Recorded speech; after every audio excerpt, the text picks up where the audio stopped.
വിശുദ്ധ Carlo Acutis കേവലം 15-ാമത്തെ വയസ്സിലാണ് മരണപ്പെട്ടത്. അവന് ആരോഗ്യമില്ലാഞ്ഞിട്ടാണോ? ക്ലാസ്സിലെ ഏറ്റവും കൂടുതൽ ആരോഗ്യമുള്ള കുട്ടിയായിരുന്നു അവൻ. നല്ലൊരു ഫുട്ബോൾ കളിക്കാരൻ. അവന് ചികിത്സിക്കാൻ പണമില്ലാഞ്ഞിട്ടാണോ? ഇറ്റലിയിലെ ഒരു വൻ കോടീശ്വര ദമ്പതികളുടെ ഒരേ ഒരു മകനായിരുന്നു അവൻ.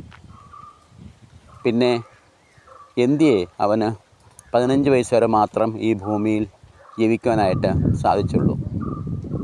പ്രിയമുള്ളവരെ, ദൈവമാണ് ജീവൻ കൊടുക്കുന്നതും എടുക്കുന്നതും. ജീവൻ്റെ നാഥൻ ദൈവമാണ്. ജീവൻ്റെ നാഥനായ ഈശോയോട് നമുക്ക് നന്ദിയുള്ളവരായിരിക്കാം. നമുക്ക് ഒരു ജീവൻ നൽകിയതിന്, ജീവിതം നൽകിയതിന് നമുക്ക് ദൈവത്തിന് നന്ദി അർപ്പിക്കാം. ആമേൻ.